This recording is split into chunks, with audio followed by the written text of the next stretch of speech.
Grendel is a long-running independent comic series by artist and writer Matt Wagner, with a complicated publication history and reading order, making it an odd series to talk about for many reasons, but I'll do my best to explain. Starting with the background, I suppose. After some false starts, Grendel became a backup story in the comic book Mage in 1983. The story detailed the rise of Hunter Rose, a successful author who was secretly the masked assassin and eventual ruthless crime lord known as Grendel. Both Grendel and Mage became popular in the independent circuit, with Grendel eventually becoming an ongoing series that lasted for 50 issues.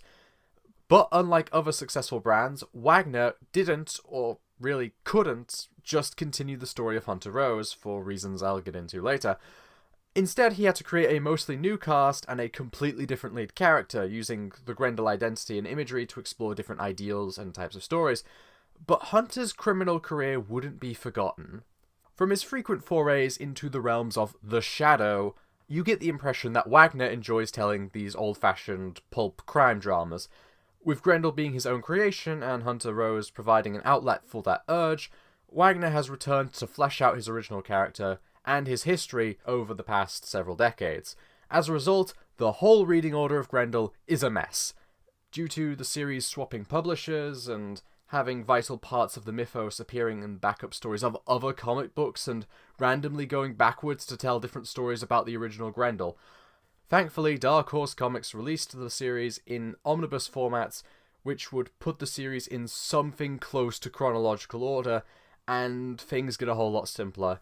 It's also all available digitally, if you're interested in that. The first omnibus is all about Hunter Rose, the relentless, compassionless, genius criminal who started it all. The omnibus is effectively over 4 graphic novels long. Interestingly, all of these stories are coloured using black, white, and red exclusively. First, there's Devil by the Deed, which was the first real Grendel story, something closer to stained glass images and illustrated prose than traditional comic art.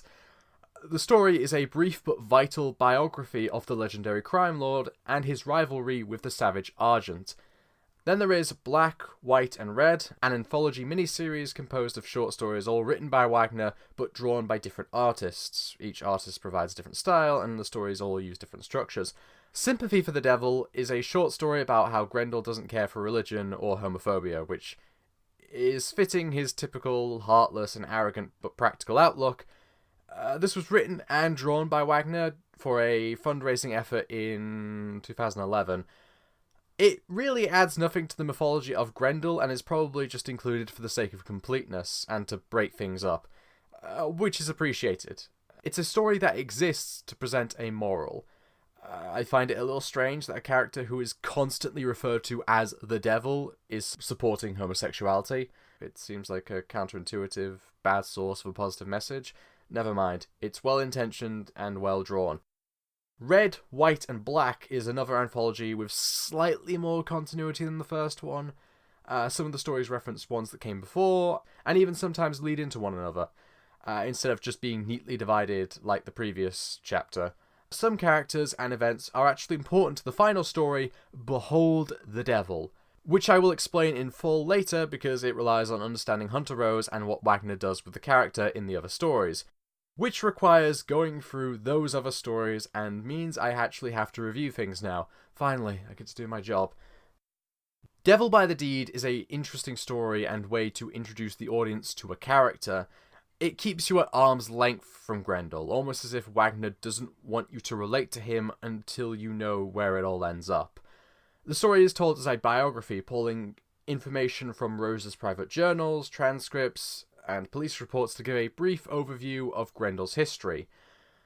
The story is a complete inversion of the standard superhero origin, which makes sense because Grendel is a supervillain. As a criminal, Grendel's activities and fall are well documented. It's his origin that's a mystery, with numerous missing segments and questions. Normally, a comic character's beginnings and motivations are well explained as quickly as possible from their perspective to ensure the reader likes and understands them. Grendel isn't like that. Hunter Rose isn't even his real name. That's big mystery number 1. The biggest mystery is his driving force. The story is that the boy who would become Grendel was an expert fencer and athlete with talent only rivaled by his sheer intelligence. During a trip to England, he had an affair with a woman twice his age. After her mysterious death, the young man returned to America, inspired to strive for greatness in all things. He even takes her surname to be his own and becomes Hunter Rose, almost as if he was her husband, or son, whichever potentially disturbing interpretation you prefer. The hunter uses all of his incredible skills to excel at everything, becoming a successful novelist and socialite while also carving his way through the criminal underworld as the fearsome masked assassin known only as Grendel. Over time, these dealings with the underworld evolve as Grendel seizes more and more power over the city's criminal element. Seems like a pretty normal but interesting way to tell a story about a supervillain. Except, nobody knows if that woman was ever real. According to the person writing the biography, every investigation into Jocasta Rose has revealed nothing. Grendel's motivation might not even be real. There are three possibilities. She either wasn't who she said she was, and the love-struck boy didn't figure that out. Grendel or one of her associates destroyed all evidence of her life, which is unlikely given she was an Olympic-level athlete. Or she's a falsehood, a fantasy, a fiction created by a criminal to explain his actions in a private journal. Maybe to make his own motivations in life seem more interesting and exciting, although Hunter clearly believes in her and thinks about her several times in the book. So she wasn't what she seemed, he's delusional, or you just can't trust a word he says. Or Wagner forgot the mystery was there and just ignored it going forward. That's the first thing that sets Grendel apart. The second is that the origin is explained, and then in the next 40 pages, he's dead. Not only that, the first few pages of the first story reference his autopsy report and contains information Hunter Rose himself couldn't have possibly known. The main character for the series is as dead as a post. His arch-nemesis lives to provide one or two interviews about their climactic final battle to be referenced in the first page of the first Grendel story. And there's over 550 pages left to go in the Omnibus. That's the reason Wagner couldn't just continue the story of Hunter Rose. He tells you the key steps of his rise to power, his critical failure, and then the key parts of his death and the fate of the main cast.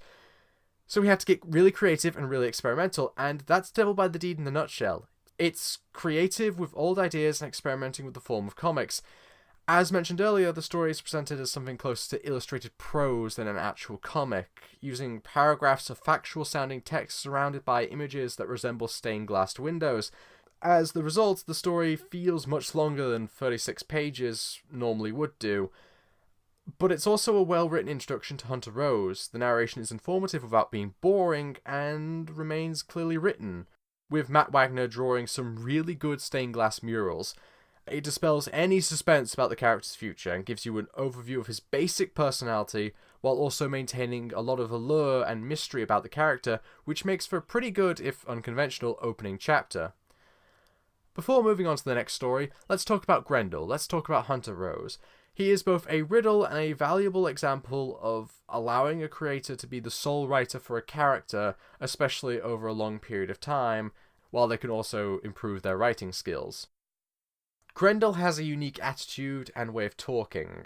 He speaks with the tone of a condescending scholar, with the occasional vulgar remark in reference to a crass idea or slang term.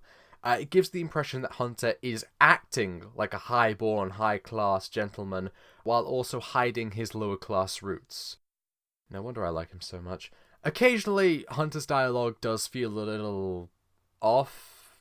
Sometimes it makes sense, as he's placed in a stressful situation, and Grendel drops his gentlemanly act. Other times it just feels like someone else talking. And other times it just feels careless in spite of how consistent Wagner normally is with his voice. Despite those infrequent dialogue mishaps, Grendel is amazingly consistent. Hunter Rose lives up to the name. As an assassin, he stalks his prey and bides his time. Often longer than he needs to, because Hunter enjoys control. He enjoys it when people put up a fight, or he enjoys it when they run from him. It's his main source of stimulation and overarching motivation for all of his actions. Control and power. He enjoys dominating others and forcing them to acknowledge his superiority and his success. Grendel loves the fear of others, while his eternal counter, Argent, hates the cowardly. I should get into Argent. He's an immortal wolfman and an immortal protector of the city that these two live in. It might be New York, it might not be. He hates Grendel with all his heart. You see, Grendel was named after the monster from Beowulf, and was the villain of the story, and was slain by a human warrior. So in this universe, the roles are reversed. Grendel is clearly human, while his greatest and noble foe is a wolf beast, because Beowulf. Ha ha ha ha. It's strange because this is a fairly realistic mid-20th century setting that has a wolfman running around in it. The supernatural is very real in this world, they just don't talk about it much because it's so rare. Argent is treated more like an urban legend that just so happens to be a 300-year-old Native American wolfman. Their rivalry exists on a number of personal levels, and Grendel drags it out for as long as possible, twisting the knife on many occasions just to see Argent suffer. He also enjoys that he has to put a lot of effort into outmatching Argent and escaping him, which gives him so much joy and a challenge to push himself further to improve, which is Hunter's biggest problem. He is so skilled, nobody can match his perfection. So despite his love of terror and power, he constantly bothers the one thing in the world he can't scare or overpower. Argent doesn't enjoy this at all, but that's just an extra element of their conflict. As I said earlier, Grendel is compared to the devil constantly, and for that to be believable and not annoying, it has to be accurate. And Grendel lives up to the task because, besides his soft spot for children, there really isn't anything positive about the man. In fact, you could argue he gets worse as time goes on, to the point it's really strange he actually cares about children at all. He adopts a young girl after a tragedy, which leads him at great risk of being discovered by the police, even though he's incapable of expressing any real affection for her or anybody else. He doesn't even gain anything from this act of kindness. Although the role of the young Stacy in Grendel's ultimate fate implies that he saw something of himself in her. It's another question, but it works because you know exactly what is coming to him, and he is a very charismatic figure who could probably get away with adopting a girl in such suspicious circumstances. Helped further because he's so mysterious, you learn a lot more about him and the exact nature of his beliefs and relationships as the series goes along through this first omnibus. You can understand him, but you can't forgive him, which makes him a good villain protagonist. And something else I like about Grendel is how simple his skill set is. He's very intelligent, very athletic, and is armed with an electrified pitchfork, and the occasional disguise. That's it. His supreme confidence and competence are the problems for his foes, not an endless bag of tricks. It matches his design, which is free of unnecessary detail or weight. His design also allows other artists to try their own hand at drawing him, and that's a segue onto the next part of the review. I'm going to tackle black, white, and red red, white, and black at the same time because they bleed together, and my thoughts on them are very similar, and I've also said everything I need to say about Sympathy from the Devil. As I previously mentioned, these two series are anthologies of short stories, each around 10 pages long, detailing the life of Grendel from different perspectives. Honestly, it's the most interesting way to handle this material because on the fundamental level, Grendel is good at everything, and you already know how and when he's going to die canonically, so there isn't much tension in watching him go about his business in the broad strokes, especially when the first Grendel story explored it so well. But the minute details are where intrigue is born. Hunter is an esteemed novelist, so you see how his runaway success and criminal influence affected his editor. He took control away from the local mob families. You get to see his rise from many different perspectives. How he kills, who thinks they can use the up-and-coming assassin, the street rats who cross him, and the street rats who decide it's best not to get involved. Each story is a different part of the greater whole. If Devil by the Deed referred to something that you wanted to see in more detail, one of these tales will address it at the very least. Sometimes Grendel is the lead character, he's often the villain, and sometimes the story doesn't really pick a side. Art-wise, there's over 40 different artists in this section. Good luck trying to remember how old Stacy is supposed to be. She is drawn by artists to either look like she's 6, 12, or 15. Hunter himself is inconsistently aged, but he dresses and acts like a man older than he actually is. So that inconsistency at least works for his character, and he is helped by having a really distinct hairstyle with black and white hair. The main cast of this series is actually very small. The only person I haven't mentioned besides Grendel, Argent, and Stacy is Larry Stroder, Grendel's only true collaborator, who is recognizable throughout all of these shifting art styles because he's a blonde-haired man in a suit who's always smoking, and that's what he is in every single appearance. The Omnibus is basically a who's who collection of comic artists and cartoonists, and I feel there are more successes than failures. Personal taste will determine that for everyone, of course. I can't stand to look at Woodrow Phoenix's art, but Jill Thompson creates wonderfully rendered children's book about a character and his evil. Arnold and Jason Padder's work on Devil's Curse is hard to look at, with Stan Shaw's work only being slightly better. Derek Robertson, who you may know from Transmetropolitan, does tremendous work in Rat on the Devil, making Argent this truly terrifying wolf monster. It's perfect comic horror art, and I wish that I knew if Derek Robertson did other horror comics. Same with Guy Davis, who presents an entirely different take on the character, while still being effective and unique in Devil's Labyrinth. There is some absolutely fantastic work by Tim Sale in Devil's Advocate. The same for the more photorealistic work of David Mack with its heavy symbolism in Devil's Requiem. Dean Motter's work in Devil's Vagary has some of the best panels of Grendel in the entire book. Evidence of the Devil by Cliff Chiang is great crime and detective drama material.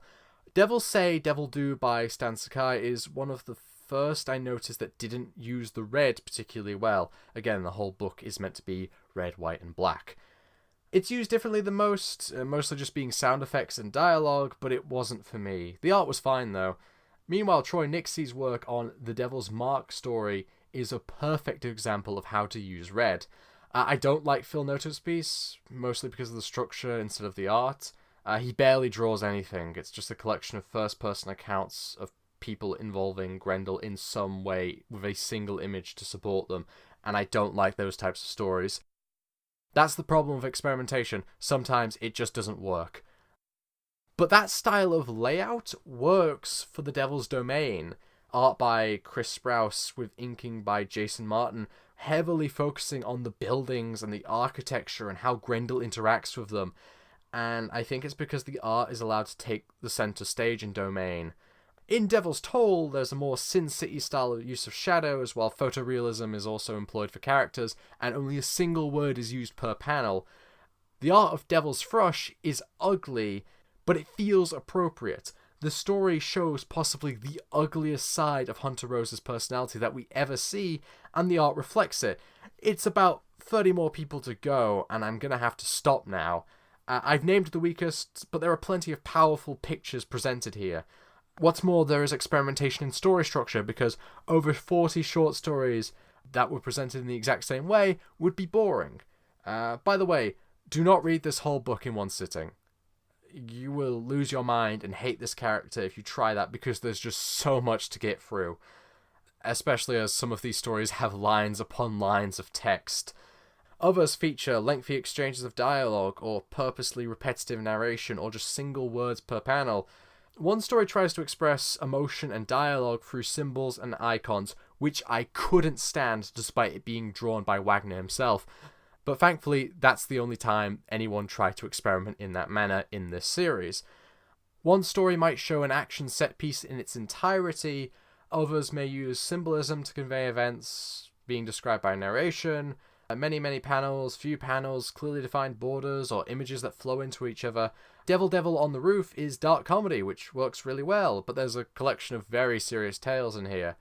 There's a lot of different styles and a lot of different approaches to telling story, no matter how simple.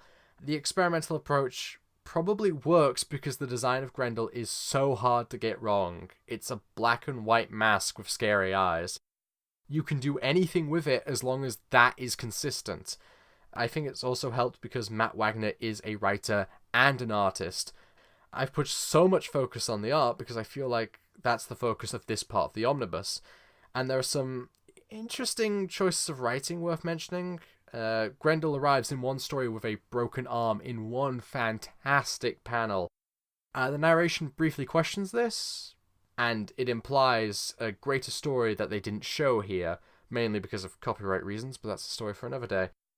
And I have to mention Devil's Eulogy, which is probably the purest insight into Hunter's mind you will get, because it's him opening up to Argent, the only thing he sees as an equal, as the villain lies bleeding and dying after their final showdown.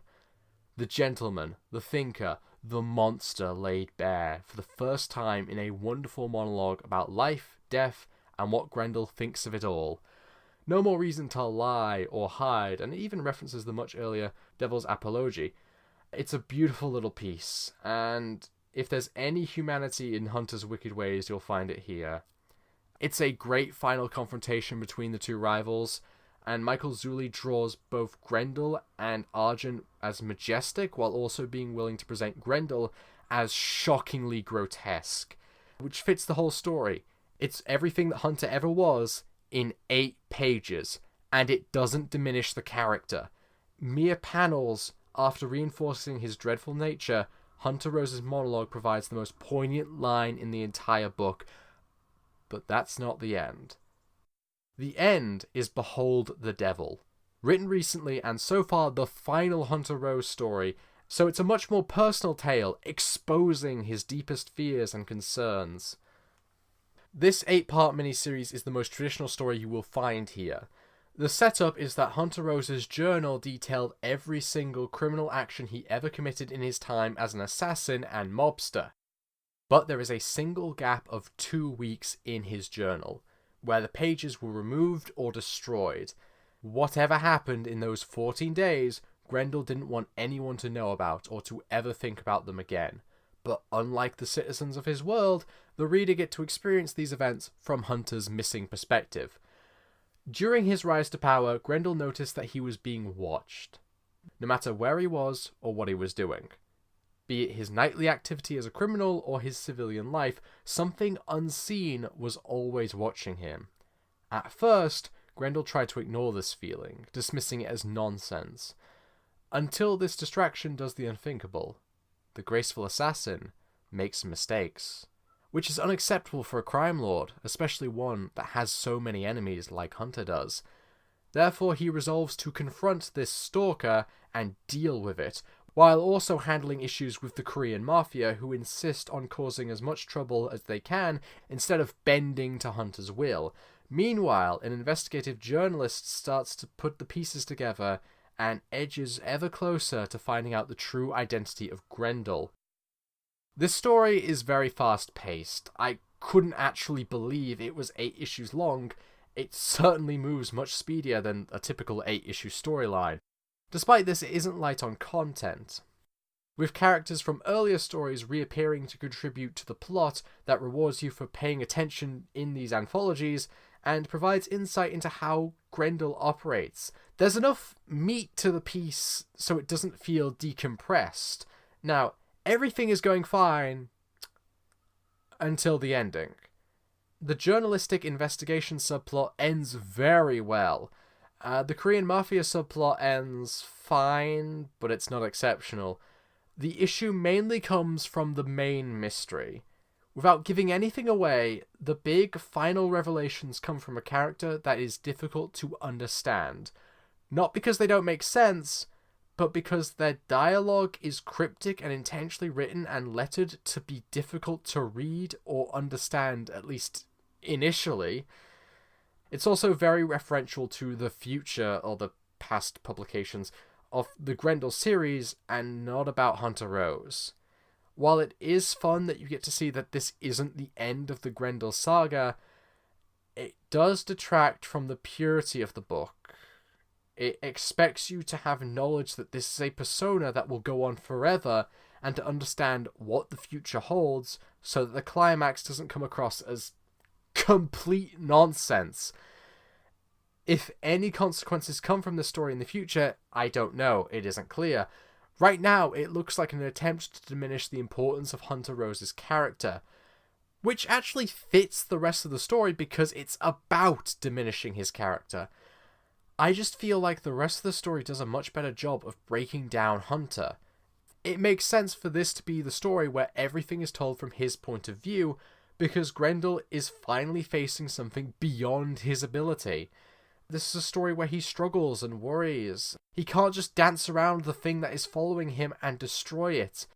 Grendel is forced to admit parts of his character to the reader, making him less mysterious and more human. Some of his concerns are closer to doubts about his own self-worth, which means that for all of his class and ability, he's slightly pathetic and very bitter, and it shows how important his perfection is to him, because when Grendel makes a mistake, it costs him greatly and risks spiraling his entire empire out of control. The story does a really good job of demonstrating this, as Grendel's narration becomes more irritated and slightly concerned as more time goes on, and the mistakes he makes become progressively much larger and more dangerous.